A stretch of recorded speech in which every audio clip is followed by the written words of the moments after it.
करना चाहूँगा हमारे इस वंडरफुल विषय में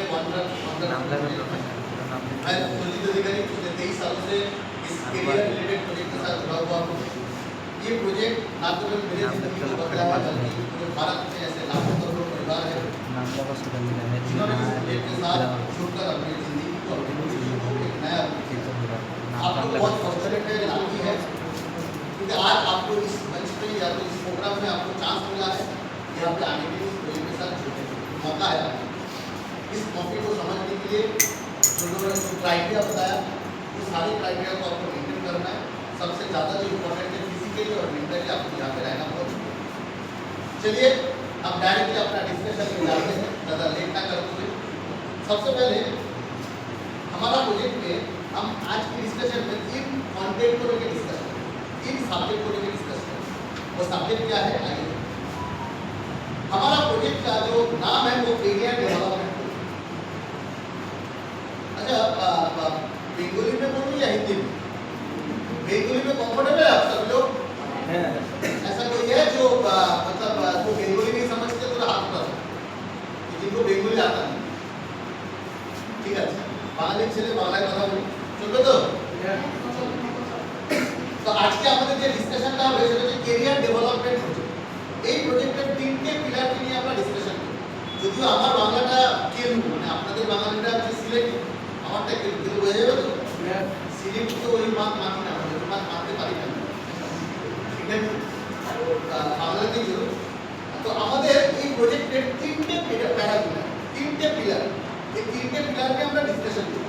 প্রথম পিলারটার নাম হচ্ছে এডুকেশন, দ্বিতীয় পিলারটার নাম হচ্ছে লাইফ স্কিল। লাইফ স্কিলটা কি? শুধুমাত্র আজকের দিনে থিওরিটিক্যাল কিছু ডিগ্রি দিয়ে ক্যারিয়ার পাওয়া যায় কি? থিওরিটিক্যাল ডিগ্রি দিয়ে ক্যারিয়ার পাওয়া যায় না, তার সাথে সাথে দরকার হয় কিছু লাইফ স্কিল।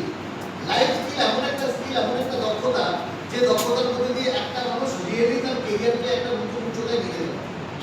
সেই লাইফ স্কিল কি কি সেগুলো আমরা অবশ্যই আলোচনা করবো আজকে আমাদের সামনে। 3 নম্বর বিষয় গুরুত্বপূর্ণ পার্ট সেটা হচ্ছে আর্নিং বা income opportunity, self employment opportunity. আজকের প্যারেন্টসদের বিশেষ করে গার্জিয়ানদের এটা ভাববার সময় চলে এসেছে যে আমার ছেলে মেয়েকে আমি স্কুল কলেজ পড়াশোনা সব শিক্ষা শিক্ষিত করছি, এরকম হবে না তো যে 15 বছর 16 বছর 21 বছর পড়াশোনা করার পর গ্র্যাজুয়েশন ডিগ্রি তো আসলো বাট সেই ডিগ্রির কোনো ভ্যালু রইল না। এই চিন্তা ভাবনা করাটা ভীষণভাবে দরকার, কারণ জমানা পাল্টে গেছে। আজ থেকে 30-40 বছর আগে প্রত্যেকেই ক্ষেত্রে মানসিকতা যেরকম থাকতো যে পড়াশোনা করো, পড়াশোনা করে যে গাড়ি ঘোড়া চলেছে, এরকম একটা চিন্তা ভাবনা আমাদের মধ্যে থাকে। বাট আজকের দিনে আমরা দেখতে পাচ্ছি ক্যারিয়ারের এত দিক খুলে গেছে, এত নতুন নতুন রাস্তা খুলে গেছে। আমরা চোখের সামনে দেখতে পাচ্ছি যে মাধ্যমিক ফেল কিংবা ব্যাক বেঞ্চার সে মাঝখানে কয়েক লক্ষ টাকা রোজগার করে, আর যে পিএইচডি হোল্ডার সে 10,000 টাকার একটা চাকরি পেতে গিয়ে তাকে হাজার হাজার টাকা ঘুরে বেড়াতে হচ্ছে। কিন্তু আমরা কি এই জিনিসটা দেখি না? তাহলে আজকে আমাদের এই ডিসকাশনের আরেকটা ইম্পর্টেন্ট ফ্যাক্টর যে আমরা যে পড়াশোনাটা করছি এটা কি সত্যি আমাদের রোজগারের একটা জায়গায় কি খুলে দিতে পারে, এটাও আমাদের আজকে আলোচনার একটা বিষয়। এই 3টে পার্ট নিয়ে আমরা ডিসকাশন করব। প্রথম যে ডিসকাশনটা থাকবে সেটা হচ্ছে এডুকেশন কি। তো এডুকেশন নিয়ে যদি ডিসকাশন করি সবার আগে প্রশ্ন আসে আমরা পড়াশোনাটা করি কেন, ওয়াই এডুকেশন? কেউ বলতে পারবে আমরা পড়াশোনাটা কেন করি? তুমি বলতে পারবে কেন পড়াশোনা করছো? অ্যানসারটা কি? ভালো ক্যারিয়ারের জন্য। সবাই আমরা বলি পড়াশোনা করি ভালো ক্যারিয়ারের জন্য। ভালো ক্যারিয়ারের মানেটা কি বলতে পারবে? ভালো ক্যারিয়ারের মানেটা নিজের সব চাহিদা আমি নিজে পূরণ করতে পারবো, নিজের চাহিদা নিজের রিকোয়ারমেন্ট পূরণ করতে পারবো। তার মানেটা কি? নিজের চাহিদা বলতে আমার ডে টু ডে লাইফ আমি আমার যাতে লিভিংটাকে ঠিকঠাক করতে পারি, তাই তো? Yes or no? আমি আরো খুব ডাইরেক্টলি বলি, এত ঘুরিয়ে ফিরিয়ে মানে একটা না ডাইরেক্ট কাজ করা, কিছু ঘুরিয়ে কাজ করা। আমি ডাইরেক্টলি কথায় আসি যে ওয়াই এডুকেশন। যদি এডুকেশন মানে হচ্ছে ক্যারিয়ার, যেটাও বলেছে একদম সত্যি কথা বলেছে। এডুকেশন মানে হচ্ছে ক্যারিয়ার, আর ক্যারিয়ার মানে অ্যাকচুয়ালি আমি জব করতে পারি। Yes or no? মানে আমাদের চাকরি দরকার, আমাদের কাজ দরকার। Yes or no? যদি কাজ না পাই তাহলে সেটাকে ক্যারিয়ার বলবো, আর যদি ক্যারিয়ার না পাই তাহলে কি সেই শিক্ষাটাকে শিক্ষা বলবো কি? নিশ্চয়ই না। তারপরে শিক্ষা আনে ক্যারিয়ার, আর ক্যারিয়ার আনে কাজ, তাই তো? এবার দেখা যাক আজকে একটা ছবি আপনাদের দেখাবো, একটা পিকচার দেখাবো। সারা ভারতবর্ষে একটা স্টাডি করা হয়েছিল অল ইন্ডিয়া হায়ার সেকেন্ডারি তরফ থেকে, all India survey of higher education, তারা একটা সার্ভে করেছিল। সেই সার্ভের রিপোর্ট দেখতে পরে আপনার মাথা খারাপ হয়ে যাবে। রিপোর্টটা কি বলছে? সারা ভারতবর্ষে প্রতি বছর 1 কোটি ছেলে মেয়ে গ্র্যাজুয়েট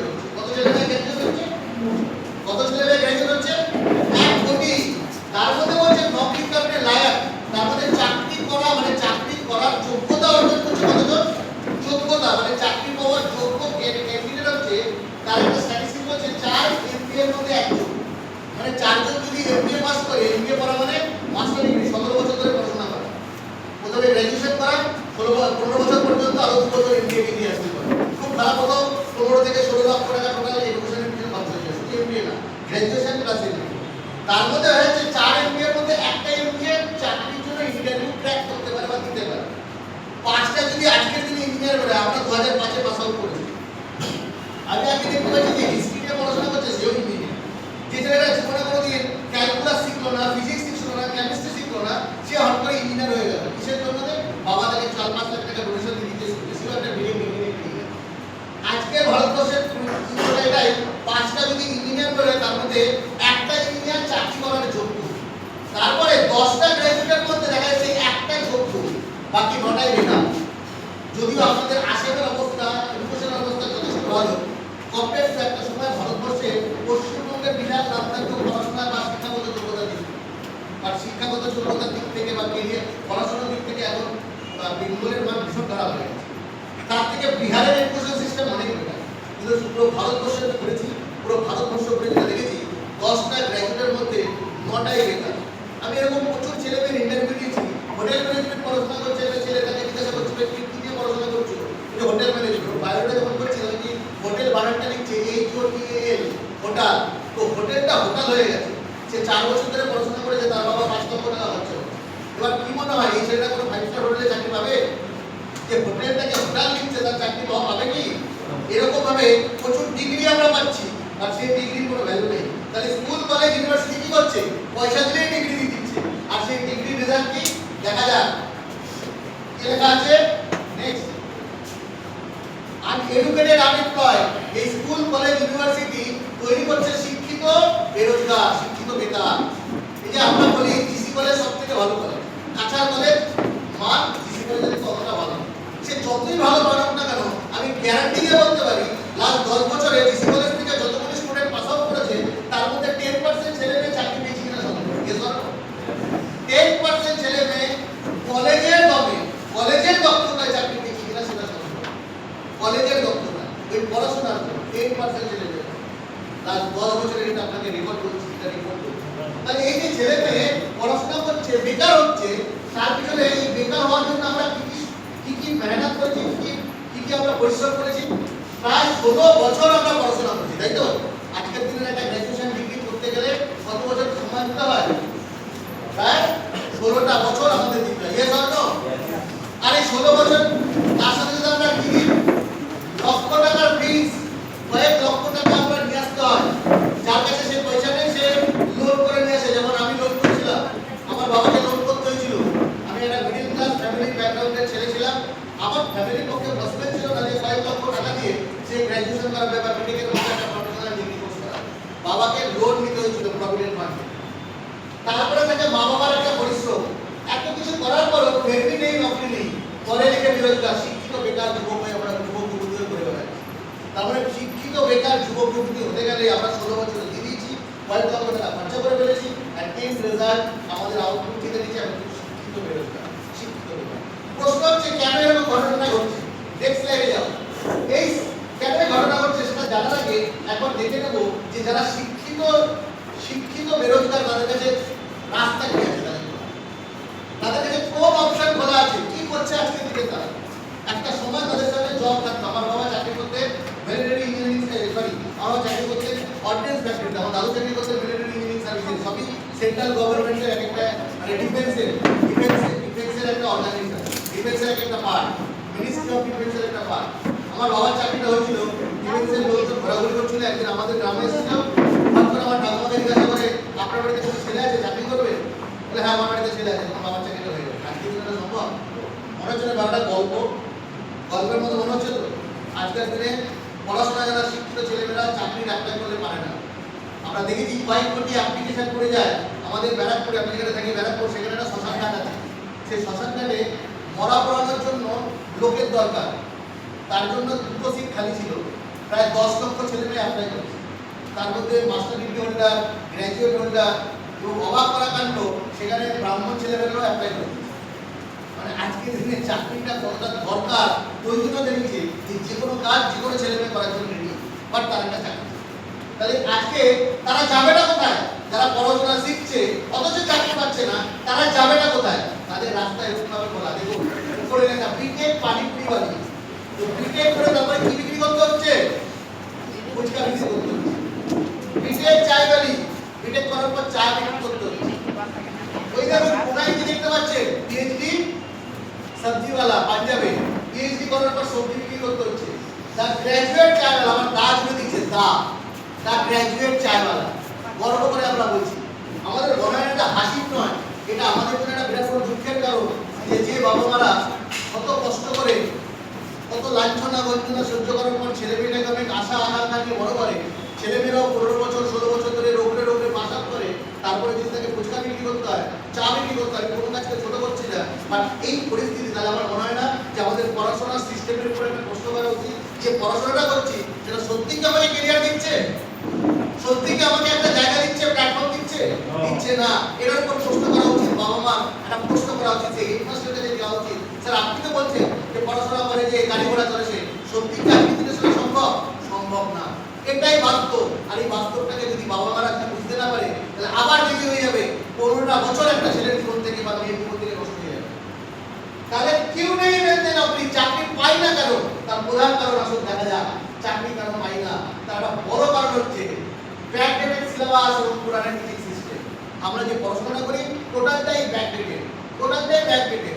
অবাক লাগে ছোটবেলায় যখন পড়াশোনা করতাম যে কটা উপগ্রহ কটা গ্রহ, তখন আমরা বলতাম ইউরেনাস, নেপচুন, প্লুটো। তারপরে হঠাৎ করে কিছুদিন আগে শুনতে পেলাম যে প্লুটো বলে কোনো গ্রহই হয় না। এতদিন ধরে পুরো ভুল পড়ে গেছে আমরা। সায়েন্টিস্টরা ডিসকভার করছে প্লুটো বলে কোনো গ্রহের অস্তিত্বই নেই। তাহলে ভাবতে পারেন যে আমরা পড়াশোনা করছি দীর্ঘদিন ধরে একটা ভুল পড়াশোনা দীর্ঘদিন ধরে পড়ে গেছে। পরবর্তী এসে জানতে পারলাম যে পড়াশোনাটাই নেই। সো ব্যাকডেটেড সিলেবাস আমাদেরকে আরো বেশি ব্যাকডেটেড করে নিয়ে যাচ্ছে, চাকরির সাথে তার কোনো সম্পর্ক নেই। স্কিল বেস এডুকেশন, জাপানে যদি যান ছোট ছোট ছেলে মেয়েদের ছোটবেলা থেকে হাতে কলমে সব কিছু শিক্ষা দেওয়া হয়। যখনই 4টে বাজে 4টের পর প্রত্যেকটা ছেলে মেয়ে ছোট ছোট ছেলে মেয়েকে বলা তুমি স্কুল পরিষ্কার করো। স্কুল পরিষ্কার করার জন্য কোনো বাইরের লোককে ডাকা হয় না, কোনো বাইরের লোককে ডাকা হয় না, স্টুডেন্টরাই তাদের স্কুল পরিষ্কার করে, স্টুডেন্টরাই স্কুলের ফ্লোর ঝাড় দেয়। ছোটবেলা থেকে তাকে হাতে কলমে শিক্ষা দেওয়া হয়। আর আমাদের এখানে ছোট ছোট ছেলে মেয়ে বাবু বাবু ক্রিকেট খেলতে যাচ্ছে, মা বাবা ছুটছে, বাবু হরলিক্স খাও, বাবু এটা খাও। ওই বাবুর বয়স এখন ক্লাস 12-এ পড়ে, তারপরে বাবুকে হরলিক্স ন্যানপ্রো 2 খাওয়ানো হচ্ছে। বাবা ন্যানপ্রো 2 ড্যানপ্রো 2 খাও, খাও খাও এবং খাইয়ে দিচ্ছে কষ্ট করে চাপু। বাবুর বয়স হয়ে গেছে 17 বছর, বাবু আর বাবু রইল না, এখনো বাবু সে বিয়ে হয়ে গেছে, 2 ছেলের বাপ, তারপরেও বাবুই রয়ে গেল।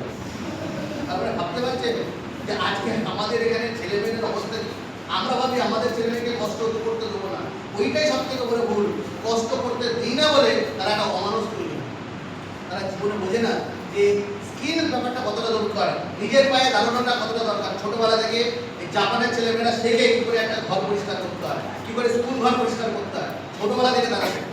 ছোটবেলা থেকে তারা সোশ্যাল ডিস্টেন্সিং শেখে, আর আমরা ছোটবেলা থেকে কিছু শিখতে পারি না। বুঝতে পারলো ব্যাপারটা? সেদিনকে ট্রেনে করে আসছিলাম, অদ্ভুত দেখলাম বাবা মার সাথে একটা ছোট্ট ছেলে 6-7 বছরের ছেলে, 12 বছরের ছেলে টিটি আসলো। টিটি এসে বাচ্চাটা টিকিট চেক করলো না, বাবা মারটা চেক করে চলে গেল। মা তখন বাবাকে বলছে বারবার বলেছিলাম তোমাকে টিকিট কাটবে না, পয়সাটা তো বাঁচছে। ছেলেটার সামনে বলছে, তখন তার বাবাটা বলছে আমি চোর নই, 6 বছরের উপর থেকে টিকিট কাটতে বলেছে আইআরসিটিসি বা ইন্ডিয়ান রেলওয়ে, আমি চোর নই যেটা করবো। 12 বছর 6 বছর উপরে টিকিটটা কাটা উচিত। মা বাবার মধ্যে তুমুল ঝগড়া।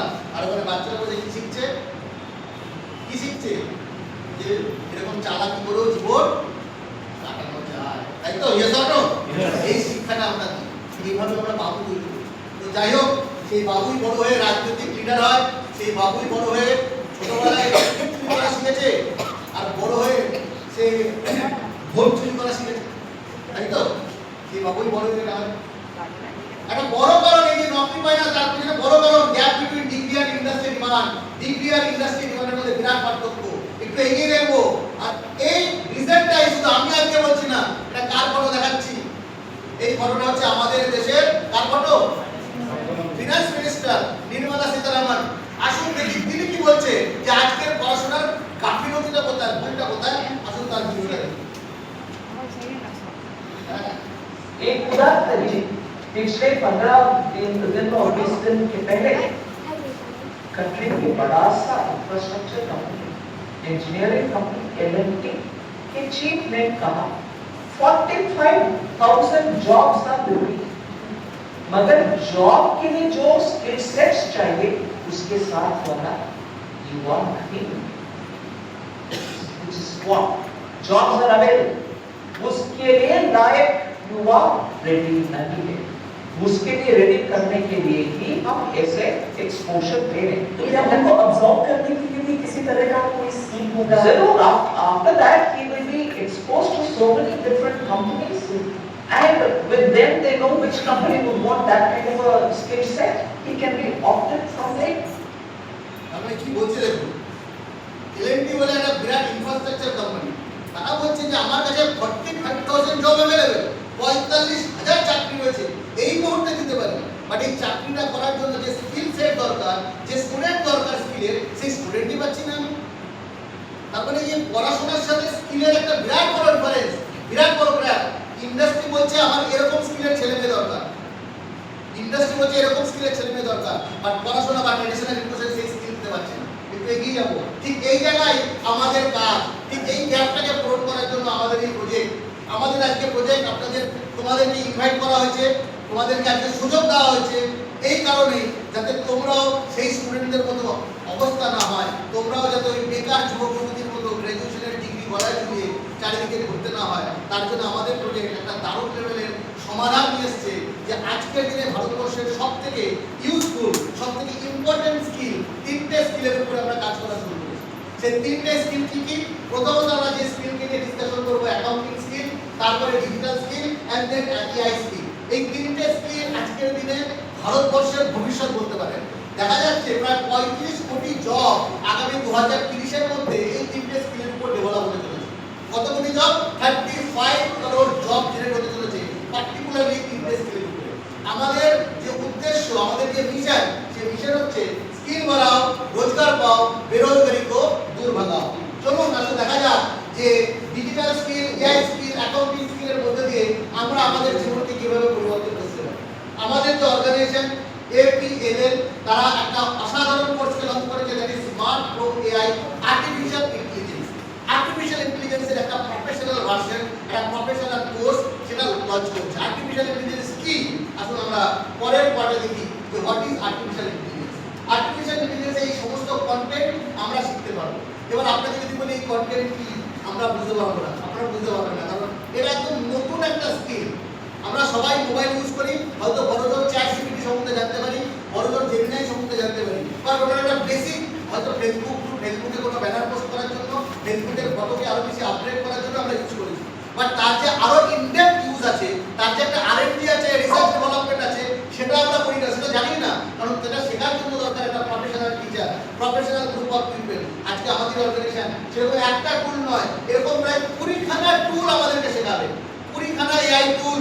এই টুল যদি শিখতে পারি, এটাই আগামী দিনের ভবিষ্যৎ। আর এটা যদি না শিখতে পারি, যেমন একটা মোবাইল তখনই কার্যকর হয় যদি তার ভেতরে সিম থাকে, আর যদি সিম যদি না থাকে ওই মোবাইলটার সাথে আর খেলনার কোনো পার্থক্য হয় না। ঠিক তেমনি আগামী দিনে যদি এআই যদি না শিখি, তাহলে আমার অবস্থা হবে ওই খেলনার মতো, ওই সিম ছাড়া মোবাইলের মতো। মোবাইল তো আছে, সিম নেই, মানে কোনো কাজের না, না ঘরের না ঘাটে, কোনো কাজের লাগবে। আর্টিফিশিয়াল ইন্টেলিজেন্স এরকম একটা সাবজেক্ট, একটু এগিয়ে যাই। এই smart pro AI digital marketing and digital ওয়েবে দুটো মিলিয়ে প্রায় 20খানা উপরে কন্টেন্ট আপনাকে শেখানো হবে, 20খানার উপরে এআই টুল আপনাকে শেখানো হবে।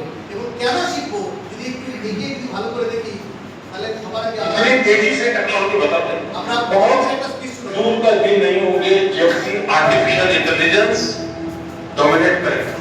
आर्टिफिशियल इंटेलिजेंस का पूरा फील्ड पूरी मानव जात को हेल्प करने वाला है। जॉब बचेगी कि नहीं बचेगी उसका डिबेट होगा। ट्रैवलर्स कहाँ है कि आर्टिफिशियल इंटेलिजेंस से चलने वाली ट्रैवल का क्या होगा? क्या आर्टिफिशियल इंटेलिजेंस आने के बाद भी जॉब क्रिएशन की संभावना है क्या? और जो इसके एक्सपर्ट का कहना है कि आर्टिफिशियल इंटेलिजेंस के बाद जॉब क्रिएशन की भारी संभावनाएं बढ़ने वाली है। पूरा विश्व एक नई सोच की ओर जाने वाला है, उसके लिए नई जनरेशन तैयार हो। यानी जगत कितनी तेजी से बदल रहा है, टेक्नोलॉजी मनुष्य को इस प्रकार से ड्राइव कर रहा है, अगर हम उसके साथ अपने आप को थोड़ा सा भी कोप नहीं करेंगे तो फासला इतना बढ़ जाएगा कि फिर हम इतने इरेलेवेंट हो जाएंगे कि हमें कोई पूछेगा तक नहीं। ये अवस्था বলছে যে আর্টিফিশিয়াল ইন্টেলিজেন্সকে যদি আমরা আমাদের জন্য অ্যাডাপ্ট না করি, তাহলে আমরা এতটাই ইরিলেভেন্ট হয়ে যাব, মানে অস্তিত্বহীন হয়ে পড়ব, আমাদের কোনো ভ্যালু থাকবে না, আমাদের থাকা আর না থাকা দুটোই সমান। এই সমাজে আমাদের কোনো আইডেন্টিটি হচ্ছে ব্যাপারটা, মানে ইরিলেভেন্ট হয়ে যাবে। এবার প্রশ্ন হচ্ছে, অনেকে প্রশ্ন করতে পারে, স্যার আমি তো ছোটো মোটো ব্যবসা করি, তাহলে কি আমার বাবা ছোটো মোটো ব্যবসা করে, তাহলে কি আপনি এআই শেখা উচিত? ডেফিনেটলি শেখা উচিত। এআই দিয়ে আমি শিখতে পারবো কি করে আমার ব্যবসাটাও আরো বেটার ভাবে করতে পারবো। কেউ যদি বলে স্যার আমি তো নার্সিং ট্রেনিং করছি, তাহলে কি আমি এআই ব্যবহার করতে পারবো? 100% সেখানেও আমি এআই ব্যবহার করতে পারবো। স্যার মেডিকেল লাইনে যাবো, সেখানে এআই ব্যবহার আছে, 200% সেখানে ব্যবহার আছে। স্যার আমি ইঞ্জিনিয়ার, সেখানে ব্যবহার আছে, ডেফিনেটলি সেখানে ব্যবহার আছে। স্যার আমি হোম মেকার, সেখানেও কি এআই ব্যবহার আছে? 1000% এআই ব্যবহার আছে। যে হাউস ওয়াইফ, সে তার বাচ্চাকেও যদি আগামী দিনে এগিয়ে নিয়ে যেতে হয়, তার বাচ্চা এডুকেটেড হয়ে গেল এআই এর উপর দিয়ে, মা বাবা এডুকেটেড হতে পারলো না, সে বুঝতেই পারলো না যে বাচ্চাটার সাথে তার একটা বিরাট বড় কমিউনিকেশন গ্যাপ তৈরি হয়ে যাবে, বাচ্চাটাকে প্রপার ডিরেকশন দিতে পারবে না। মা বাবাকেও আগে এআই শিখতে হবে। প্রত্যেকটা ফিল্ডে আজকে এআই চলে এসেছে। উইদাউট এআই আমাদের জীবন গুড ফর নাথিং। এগিয়ে দেখা যাক। তো নেক্সট এর উপরে যদি দেখা যায়, আজকে দাঁড়িয়ে অনেকে আছে যারা হয়তো ভাবতে পারছে না এটার ভবিষ্যৎ কি। আমি ছোট্ট একটা পেপার কাটিং আপনাকে দেখাতে চাইছি। এই পেপার কাটিংটা জাস্ট 2026 19শে ফেব্রুয়ারি পেপার কাটিং। পরিষ্কার দেখতে পাচ্ছেন, মুকেশ আম্বানি এখানে রয়েছে, লেখা রয়েছে ইন্ডিয়া এআই সামিটে 2026, যেটা ফেব্রুয়ারি মাসে অর্গানাইজ হয়েছিল। রিলায়েন্স 10 লাখ কোটি ইনভেস্টমেন্ট করছে শুধু এই সামিটে। কত কোটি? 10 কোটি নয়, 10 লক্ষ কোটি ইনভেস্টমেন্ট হচ্ছে শুধু এআই। আপনার কি মনে হয় এটা বোকা? এটা বোকা? This is the future. তারা জানে এটাই ফিউচার। 45,000 জব এআই করবে ইন্ডিয়াতে। এটাকে বলছে হায়দ্রাবাদ। অলরেডি দেখুন, হায়দ্রাবাদের মতো শহর, দেখুন আমাদের সারা ভারতবর্ষে প্রচুর শহর আছে, যে শহরটাকে বলে সাইবার সিটি, সেই শহরটাকে হচ্ছে হায়দ্রাবাদ। তাই তো আমরা জানি সবার আগে কম্পিউটারকে অ্যাকসেপ্ট করা, সবার আগে সফটওয়্যার কোম্পানি খোলা, সবার আগে বড় বড় কোম্পানির ওখানে অফিস খোলা, এই সমস্ত কাজ হায়দ্রাবাদে হয়েছিল। হায়দ্রাবাদকে কপি করে আরেকটা সাইবার শহর তৈরি হয়েছিল ব্যাঙ্গালোর, তারপরে পুনে, তারপরে আস্তে আস্তে ভারতবর্ষের সব জায়গায় সেটা ছড়িয়ে গেছে। আসামের হাজার হাজার ছেলে মেয়ে, লক্ষ লক্ষ ছেলে মেয়ে আমাদের শিলচর থেকে তারা ব্যাঙ্গালোরে যায় শুধুমাত্র চাকরি করার জন্য, কারণ সেটা সাইবার সিটি। সেখানে সবার আগে কম্পিউটার, ডিজিটাল প্ল্যাটফর্ম, এগুলির অ্যাপ্লিকেশন সব থেকে বেশি। তুমি ভালো করে দেখুন, সারা ভারতবর্ষের সবার আগে হায়দ্রাবাদ শহরকে বলা হয়েছে এআই ক্যাপিটাল অফ ইন্ডিয়া, এবং আস্তে আস্তে সারা ভারতবর্ষে এটা ছড়িয়ে পড়ছে। সরকার হোক, রাজ্য সরকার হোক, কেন্দ্রীয় সরকার হোক, কেউ এআই থেকে বাদ করবে না, সবাইকে এটাকে অ্যাডপ্ট করতেই হবে। সেটা আমরা যদি অ্যাডপ্ট করি, এআই ইজ দ্য ফিউচার, আমরা যদি অ্যাডপ্ট না করি আমরা অনেক কিছুই করি। এটা গেল এআই এর চারটে কথাবার্তা। এর সাথে সাথে চলে আসি আমাদের আরেকটা ইম্পর্টেন্ট একটা subject, that is digital skill. Digital skill কি আছে? ডিজিটাল স্কিলের উপরে নীতি আয়োগ একটা রিপোর্ট তৈরি করেছে, যেখানে বলা হচ্ছে প্রায় 1.5 কোটি ছেলেমেয়েরা অলরেডি এমপ্লয়েড হয়েছে, মানে স্বরোজগার করছে এই ডিজিটাল প্ল্যাটফর্মের উপর দাঁড়িয়ে। এবং আরেকটা রিপোর্ট বলছে 2029 থেকে 2030 প্রায় 2.5 কোটি, 23.5 মিলিয়ন, মানে প্রায় অ্যাপ্রক্সিমেটলি 2.5 কোটি জনসংখ্যা একটা নতুন অপরচুনিটি তৈরি হবে এই ডিজিটাল ফিল্ডে বা ডিজিটাল মার্কেটিং ফিল্ডে। সেজন্য আমাদের স্লোগান হচ্ছে ডিজিটাল ফিল্ডে ডিজিটাল স্কিল শিখেগা ইন্ডিয়া তো বাড়েগা ইন্ডিয়া। অনেকে প্রশ্ন করতে পারে কেন আমি ডিজিটাল শিখবো, কেন আমি এখনো আমি নর্মাল এডুকেশন কেন করবো না? আসলে দেখা যায় কেন করবো না। এটা একটা ডিজিটাল ইন্ডিয়ার একটা ছবি। একটা সময় যখন স্টেট ব্যাংকের বাইরে একটা লম্বা লাইন দাঁড়ানো হতো, তাই তো? এখন এই লম্বা লাইন দেখা যায় এলপিজি সিলিন্ডারের বাইরে। দেখুন এলপিজি সিলিন্ডারের লম্বা লাইন, ব্যাংকের বাইরে লম্বা লাইন দেখা যায় কি? কারণ কি? জামানা ডিজিটাল হয়ে চুকা है, মানে পৃথিবীটা ডিজিটাল হয়ে গেছে। দেখুন এই সবজি বাজারে আন্টি, সেখানেও ডিজিটাল, সেখানেও ফোন পে, গুগল পে, ভিম পে, যা যেখানে যাবেন সব জায়গায় ডিজিটাল লেনদেন শুরু হয়ে গেছে। চায়ের দোকান, রুটি বিক্রি করবেন, বাজারে মাছ কিনবেন, সবকিছু ডিজিটাল পেমেন্ট হয়ে গেছে। মাঝে মাঝে আমারই অসুবিধা হয় যখন দেখি পকেটে ক্যাশ নেই, রিস্কালার ভাড়া দিতে হবে, সেখানে ক্যাশ নেই। মাঝে মাঝে আমারই অসুবিধা, কারণ ক্যাশ করার অভ্যাসই চলে গেছে। সারা পৃথিবী এখন ডিজিটাল মাধ্যম চলে যাচ্ছে। দেখুন ডিজিটাল ইন্ডিয়াতে তাদের এখন আপনি পয়সা দেবেন, মন্দিরে ডোনেশন করবেন, ভগবানের দরজায় যাবেন, সেখানে কিউআর কোড, ভগবান এই ভাবে গেছে, কোনো অসুবিধা নেই। ভগবানের দরজায় যাবেন, সেখানে কিউআর কোড। ওই দেখুন এই ভদ্রলোকের দেখুন, এই বিহারের ভিখারি, উনি জানেন মানুষের কাছে ক্যাশ থাকে না, কিউআর কোড নিয়ে ঘুরে বেড়ায়। আপনার পয়সা দেওয়ার ইচ্ছা হলে মোবাইলে ফোন পে করুন, পয়সা চলে যাবে, ডোনেশন চলে যাবে। তাহলে ভগবান থেকে ভিখারি পর্যন্ত সব জায়গায় ডিজিটাল সিস্টেম চলে এসেছে। ট্যাক্সি বুকিং, এই যে আমরা আগে কিছুক্ষণ আগে র্যাপিডোতে বুক করলাম ট্যাক্সি বুকিং, আগে রাস্তায় দাঁড়িয়ে হাত তৈরি করতে হতো, দাদা কত নেবেন? এখন কিছু না, মোবাইলে একটু র্যাপিডো ভালো করে খুললেই আমাদের ট্যাক্সি চলে আসে। আসে কি আসে না? Yes or no? আপনি এখন পর্যন্ত আপনাদের শিলচরে ওলা উবের চালু হয়নি। আমরা কলকাতাতে লাস্ট 5 বছর ধরে ওলা উবের র্যাপিডো মেরু এই সমস্ত সুযোগ সুবিধাগুলি আমরা উপভোগ করছি। এখন বাড়ির সামনে ঘরের মধ্যে গাড়ি চলে আসে, সেজন্য ট্যাক্সি বুকিং ডিজিটাল হয়ে গেছে। আপনি খাবার খেতে চান, জোম্যাটো চলে এসছে তো শিলচরে, এসছে কি আসেনি? এখন আপনার বাড়িতে রেস্টুরেন্ট হয়ে গেছে। আগে আমরা রেস্টুরেন্টে যেতাম, এখন রেস্টুরেন্ট আমাদের বাড়িতে আসে। কনসেপ্ট চেঞ্জ হয়ে গেছে। আপনি জোম্যাটোতে খাবেন, সুইগিতে খাবেন, ডমিনোস খাবেন, তো শুধু ভাবতে ভাবতে কোথাও যাচ্ছে না, ধীরে ধীরে চল। ক্লিয়ারলি আপনি দেখুন, আপনি ট্রাভেল টিকিট বুক করবেন, সেটাও ডিজিটাল হয়ে গেছে। Everything become digital. একটু এগিয়ে যাবো। আপনি শপিং করবেন, ডিজিটাল হয়ে গেছে। অ্যামাজন, ফ্লিপকার্ট, যেখানে যাবেন স্ন্যাপডিল, সব জায়গায় ডিজিটাল। এবার প্রশ্নটা হচ্ছে, যদি সবকিছু ডিজিটাল হয়ে যায়, আমার প্রশ্নটা হচ্ছে, হ্যালো, আর নেক্সট প্রশ্নটা হচ্ছে, যদি সবকিছু ডিজিটাল হয়ে যায়, এখানে একটা কথা লেখা আছে, কেউ পড়তে পারবে? কি লেখা আছে? জামানা ডিজিটাল का है, আর সিলেবাস আমাদের সিলেবাস ভূগোল। এখন পর্যন্ত ইতিহাসের বই পড়ে যাচ্ছি। কি পড়ে যাচ্ছি? বাবরের বাবার নাম কি, শাহজাহানের বাবার নাম কি, এখনো পর্যন্ত ছোটবেলায় টিচার আমাদের শেখাতো না। কতবার বেতের মার খেয়েছি। কি বেতের মার? বাবার হইলো আবার জল সারিল উঠল। এটা মুখস্থ কর। এটা হচ্ছে সব বাবরের পুরো বংশ পরিচয়। আর বাবরের বংশ পরিচয় জেনে আমার বংশ পরিচয় শেষ হয়ে গেল, লোপাট হয়ে গেল। আমরা রোজগার করতে পারলাম না, বরবাদ হয়ে গেল। বাবর নয় তাজমহল বানিয়েছিল, আমি কোন তাজমহল বানিয়েছি? পুরো তাজমহল বানাতে পেরেছি? তাজমহল ছেড়ে দিয়ে কলকাতার বুকে একটা বাথরুম কিনতে গেলে 10 লাখ টাকা খরচা করতে হবে। ফ্ল্যাটের কথা আলাদা ছিল। একটা 50 স্কয়ার ফুটের বাথরুম বানাতে গেলে 10 লাখ টাকা খরচা করতে হবে। শিলচরের মেন টাউনে একটা 1 BHK রুম নিতে গেলে মিনিমাম 20-25 লাখ টাকা খরচা করতে হবে। Yes or no? করতে হবে কি হবে না? 1 টাকা জমি যদি আপনি নিতে চান অম্বিকাপট্টিতে, কিংবা আপনি রাঙ্গার গাড়িতে নিতে চান 1 টাকা, ওটা করতে গেলে আপনার পকেট বসে পড়ে যাবে। Yes or no? তাহলে আমরা কি পড়াশোনা করছি আর তার রেজাল্ট কি পাচ্ছি? আমরা কি ভূগোল থেকে পড়াশোনা করে যাচ্ছি? ডিজিটাল জামানা চলে এসেছে, আমাদেরকে বদলানো উচিত কি উচিত না, সেটা আপনারা বলুন। Yes or no? পড়াশোনার সিস্টেম বদলানো উচিত কি উচিত না? Yes or no? বদলানো উচিত তো? Yes or? শুনতে পাচ্ছেন? Yes or no? আমাদের বদলাতে হবে। তাহলে কিভাবে বদলাতে পারি? আমাদের সামনে একটা সুযোগ চলে এসেছে, ডিজিটাল করা। দেখুন এই বাচ্চাটার খবরটা বলতে শুনুন। आया हूँ इस डिजिटल मार्केटिंग एरिया में। यहाँ पर sir 3-4 sources of income already मैंने बिल्ड कर लिया है, जिससे कि मेनली मेरा 50 to 1 लाख रुपीस महीने का जनरेट होगा। अभी आपकी एज कितनी है? Like 16 16 साल। तो आपके घर वाले खुश हैं? बिल्कुल खुश हूँ सर। 16 साल का घर में सर 1 लाख रुपए का महीने का दे रहा है, तो खुश होंगी। ये जो भी आपको सक्सेस मिली है ना, इसको दिमाग में मत चलने देना, ये तो बहुत गड़बड़ हो जाएगी। एक छोटी सी प्रॉब्लम है, जैसे कि अभी मैंने टारगेट लिया कि मुझे मंथली का 1 लाख करना है, तो वो मैंने एक बार 2 बार टारगेट को अचीव कर लिया।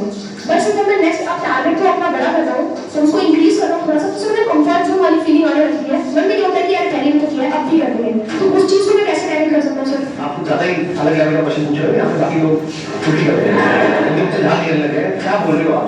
ये बेचारे की इसमें पता नहीं कितने साल की तैयारी करने वाले हैं, उसके बाद जाकर कोई कार्य करने वाले हैं, और आप कह रहे हो कि सर लाख रुपए में करोड़ जोन में चला जाता हूँ। सर तो ऐसा रास्ता बताओ कि मैं 2 लाख रुपए अचीव कर जाऊँ। बस भाई बस, इतना वाले सही करते बहुत है अभी इस एज के हिसाब से। सबसे पहले आप इस वीडियो को देखो। अगर 9 साल का बच्चा एआई एजेंट बना के पैसा कमा सकता हो, तो फिर आप लोग 18 साल तक क्यों वेट कर रहे हैं? एजुकेशन सिस्टम की क्यों वेट कर रहे हैं कि एजुकेशन सिस्टम चेंज होगा? अपना खुद से ही आपको करना होगा। और आप इस वीडियो को देखो। मेरी रेंज 431 है। मैंने हर जगह टॉप किया, 10th में टॉप किया, 12th में टॉप किया, ग्रेजुएशन में टॉप किया, एमए में टॉप किया, पटवारी ज्वाइनिंग हुई, मैंने पटवारी में भी टॉप किया, मैंने जनरल की सीट पे फाइट किया, मैं यहाँ सब इंस्पेक्टर बनी, सब इंस्पेक्टर में भी मैंने अपनी कैटेगरी से फीमेल में टॉप किया। अगर एक टॉपर का आज ये हालात होता है, आज एक टॉपर होने का रिजल्ट ये होता है, तो आप बताइए मेहनत करने वाला बच्चा कहाँ जाए? क्या वो आप किस दिन को देखने के लिए मेहनत करता है? वो कॉलेज में टॉप करता है, वो स्कूल में टॉप करता है, किस लिए? ताकि उसका भविष्य अच्छा हो, वो अपने माँ बाप का सपोर्ट बन सके। आज माँ बाप का सपोर्ट बनने की जगह हम तो अपने माँ बाप के लिए टेंशन वाले भी बहुत बन के रह गए। मैं जब 24 की थी जब मैंने परीक्षा दी थी, आज मैं 28 की हो गई हूँ। जब मैंने इसलिए परीक्षा दी थी, आज 28 की होने के बाद भी मुझे वापस कॉम्पिटिशन की तैयारी करनी पड़े, मुझे वापस अपनी योग्यता को साबित करने के लिए बार बार अपना प्रूफ देना पड़े, वीडियोस होने के लिए इस तरीके से मीडिया के सामने आके अपनी प्रतिभा को बताना पढ़ाई करो बहुत अच्छी बात है, पर कभी एजुकेशन सिस्टम के भरोसे मत रहो। पढ़ाई के साथ साथ कुछ स्किल ऐसी सीखो, अगर तुम्हें जॉब ना भी मिले तब भी तुम अपना घर आराम से चला सको और तुम्हें कभी अपने माँ बाप पर बोझ ना करना पड़े। अगर तुम्हें जॉब मिल गई तब तो बहुत अच्छी बात है, और अगर नहीं मिली तो तुम ना करके रहोगे ना घाट के। इसीलिए लाइफ में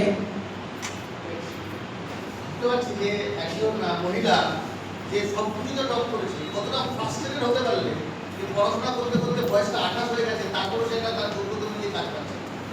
আর একটা পিকচার আমরা দেখলাম যে 9 বছরের একটা ছেলে, 9 বছর যার রোজগার করে, তার ব্যাংক অ্যাকাউন্ট খোলার মতো জায়গা আছে, কোনো ব্যাংক ওর অ্যাকাউন্ট নাম্বার খুলবে না, অথচ 9 বছর বয়সে রোজগার করতে শুরু করেছে। আমরা সবাই জানি ব্যাংক অ্যাকাউন্ট খুলতে গেলে 18 বছর বয়স হতে লাগে, এসব না।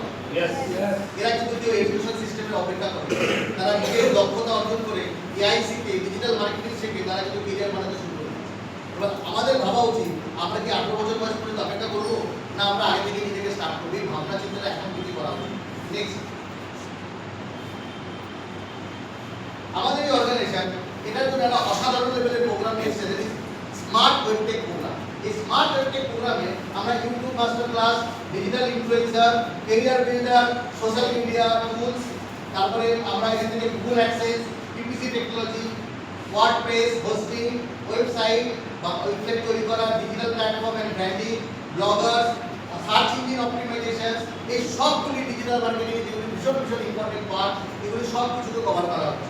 ভীষণ প্রফেশনালি এই কোর্সটা ডিজাইন করা হয়েছে, 30টার উপর কন্টেন্ট দিয়ে এই টোটাল এডুকেশন সিস্টেমটাকে তৈরি করা হয়েছে। এটাকে বলছে আমরা স্মার্ট ওয়েবটেক কোর্স, যার মাধ্যমে আমরা আমাদের ডিজিটাল স্কিলটাকে ডেভেলপ করতে পারি। এইভাবে আমাদের এখানে সার্টিফিকেট দেওয়া হয়। এই সমস্ত কোর্স যেগুলো আপনাকে দেখালাম এগুলো অনলাইন বেসড লাইভ কোর্স, কোনো রেকর্ডিং ক্লাস না। খুব ভালো করে আমরা জানি যে এআই এর মতো সাবজেক্ট শিখতে গেলে আপনি এখানে শিখতে পারবেন না। শিলচরের কোনো ইনস্টিটিউট, কোনো কলেজ, কোনো ইউনিভার্সিটি এআই টপিক নিয়ে আপনাকে শেখাতে পারবে না, তারা নিজেরাই জানে না কোথা থেকে শেখাবে। তার জন্য দরকার ভীষণ প্রফেশনাল একটা টিম। প্রফেশনাল টিম শিলচর কিংবা কলকাতার মতো 3 টায়ার সিটিতে কখনোই আসবে না। তারা হায়দ্রাবাদ বা ব্যাঙ্গালোর থেকে সারা ভারতবর্ষে এআই স্কিল শেখাচ্ছে। এরকমই একটা প্রফেশনাল টিম আজকে আমরা সুযোগ পেয়েছি তাদের কাছ থেকে এআই শেখার। সেই প্রফেশনাল টিমকে আমরা হায়ার করেছি। তারা অনলাইনে লাইভ সিস্টেমের মধ্য দিয়ে আমাদের ডিজিটাল মার্কেটিং, আমাদের এআই, প্রফেশনাল এআই সমস্ত কিছু কোর্সে তৈরি করা হবে। সার্টিফিকেট এরকম দেখতে হয় যেটা আইএসও সার্টিফাইড, যেটা আমরা প্রোভাইড করে দেখি।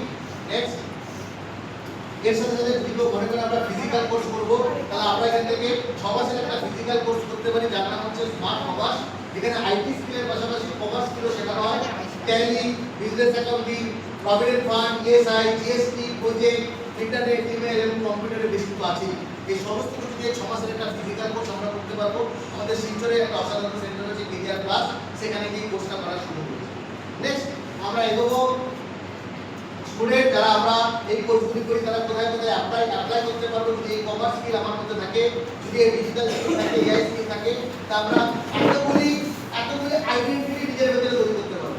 আমরা বিজনেস অ্যাকাউন্টেন্ট হয়ে মার্কেটে কাজের জন্য খুঁজতে পারি, পেরোল এক্সিকিউটিভ, অডিট অ্যাসোসিয়েট হতে পারি, এআই কনসালটেন্ট হিসেবে কাজ করতে পারি, ডিজিটাল মার্কেটিং অ্যাসিস্ট্যান্ট হিসেবে কাজ করতে পারি, prompt engineer, social media assistant, AI trainer, lab assistant, customer support associate, admin support executive এবং 15 থেকে 25,000 টাকা পর্যন্ত স্যালারির জন্য আমরা এক্সপেক্ট করতে পারি মার্কেটে। এটা আমাদের জন্য অ্যাভেলেবেল আছে যদি এই কোর্সগুলির দক্ষতা এই কোর্সগুলি আমাদের করা থাকে।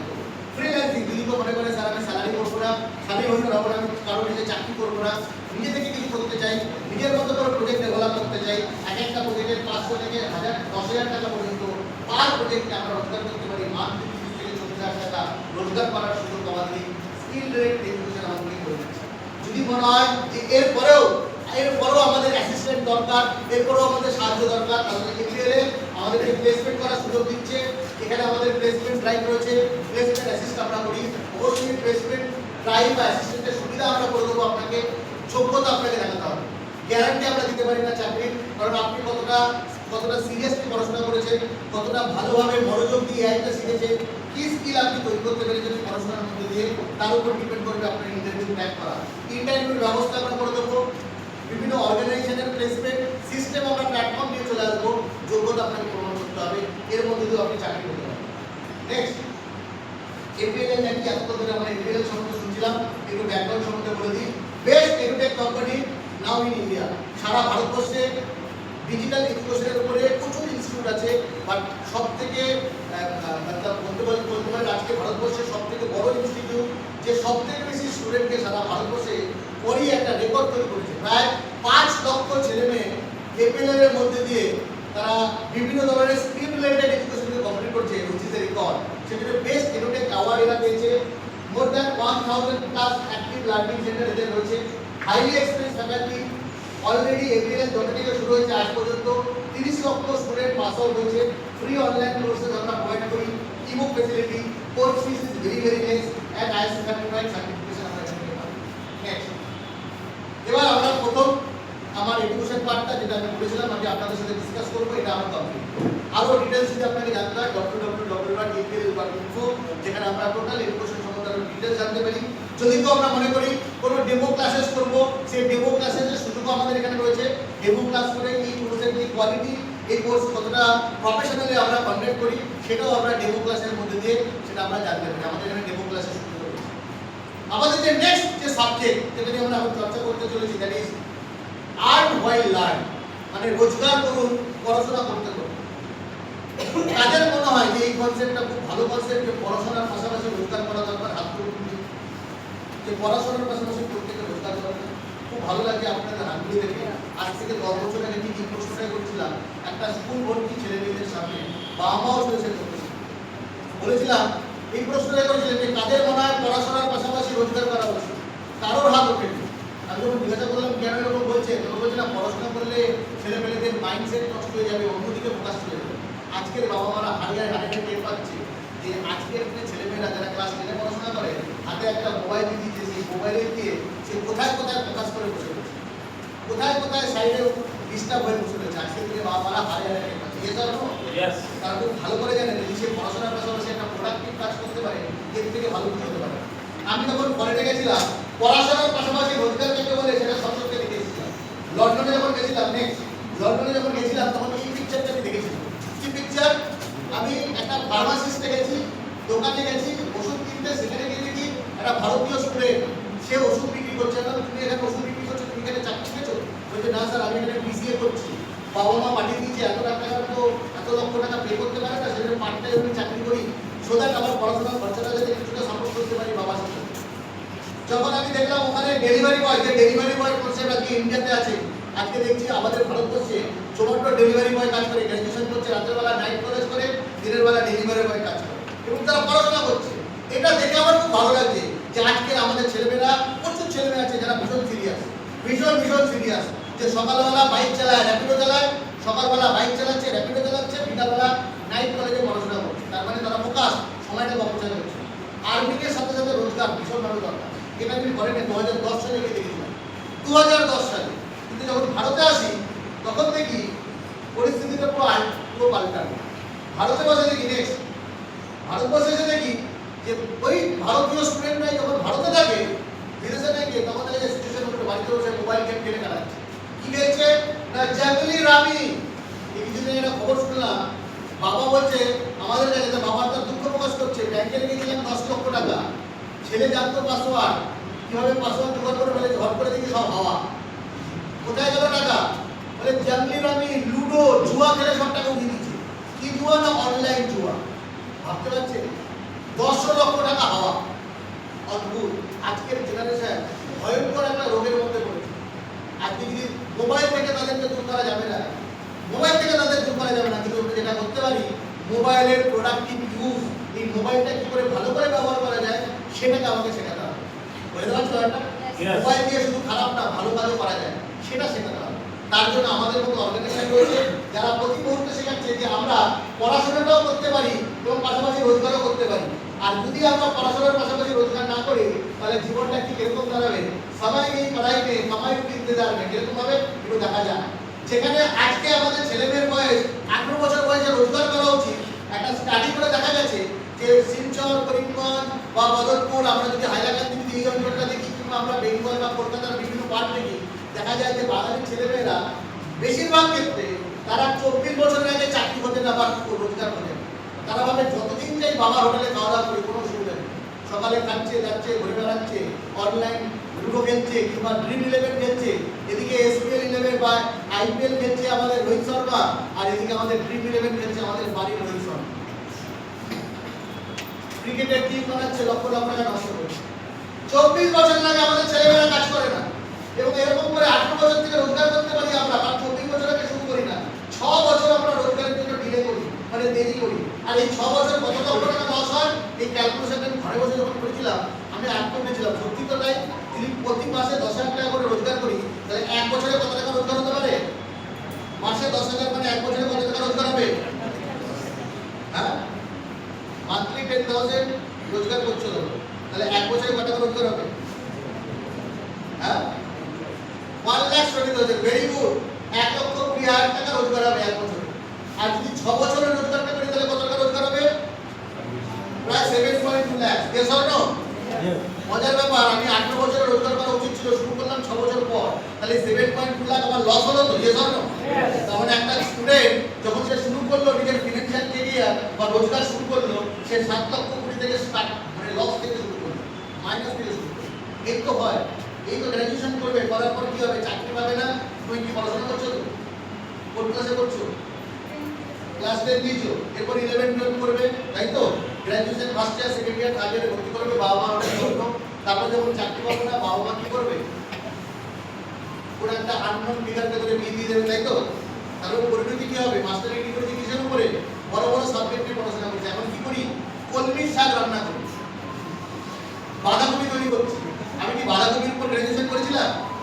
মাস্টার ডিগ্রিটা কিন্তু এমসিএ করা ছেলে মেয়ে পনির বাটার মশলা বানাচ্ছে। আর কি করছে? রাতে আচার দেয়, দিনের বেলা রোদ হয়েছে, আবার অনেকে আছে মাস্টারি রোলটা দুপুরবেলা বড়ি দিচ্ছে, সকাল চুলি বড়ি, ডালের বড়ি দিচ্ছে। আমি কি কষ্ট করে উপর করেছিলাম? ওটা তো জীবনের পাঠ, সংসার চালাতে জন্য করতে লাগে। বাট পড়াশোনাটা তো ওটার জন্য করিনি। করেছিলাম কি?